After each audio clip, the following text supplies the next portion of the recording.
Lahan dan hutan yang terjadi di lokasi tempat wisata pegunungan Cincerang, Desa Sawang, Kecamatan Setiabakti, Kabupaten Aceh Jaya berhasil dipadamkan. Pemadaman kebakaran tersebut berhasil dilakukan setelah pihak BPBK mengerahkan 2 unit mobil pemadam.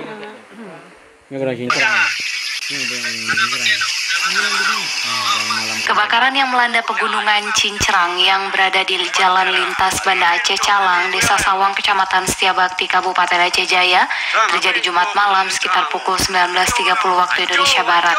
Pada peristiwa kebakaran ini tidak menimbulkan korban jiwa dan harta benda.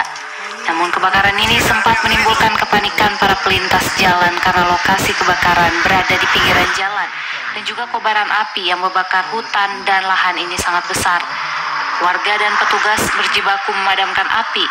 Lokasi ini merupakan lokasi pegunungan yang rawan terbakar bila musim kemarau tiba.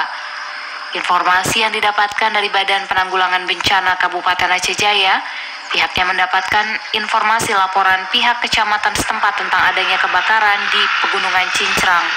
Setelah mengetahui informasi tersebut, petugas pemadam kebakaran menuju ke lokasi untuk melakukan pemadaman.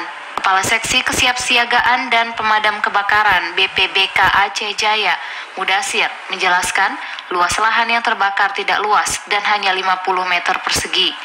Meski begitu, pihaknya langsung melakukan pemadaman karena dikhawatirkan api akan menjalar.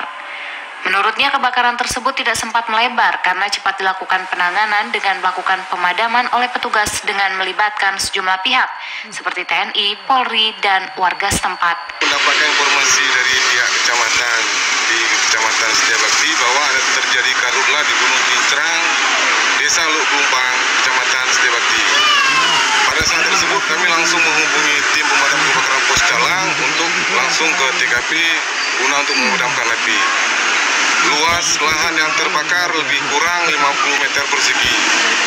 Tim yang membantu pemadaman terdiri dari unsur pihak Polsek, Koramil, dan masyarakat setempat. Hingga pukul 20.30 api dapat dipadamkan. Dalam kebakaran ini tidak menimbulkan korban jiwa, namun bangunan pemerintah yang berada di sekitar tempat kejadian kebakaran hampir ludes terbakar jika tidak segera dipadamkan. Hingga kini pihak berwajib masih melakukan penyelidikan terkait penyebab kebakaran dan untuk sementara lokasi titik api hingga tadi pagi dipastikan sudah aman dari kebakaran. Dari Aceh Jaya, Musliadi, TVRI Aceh, melapor.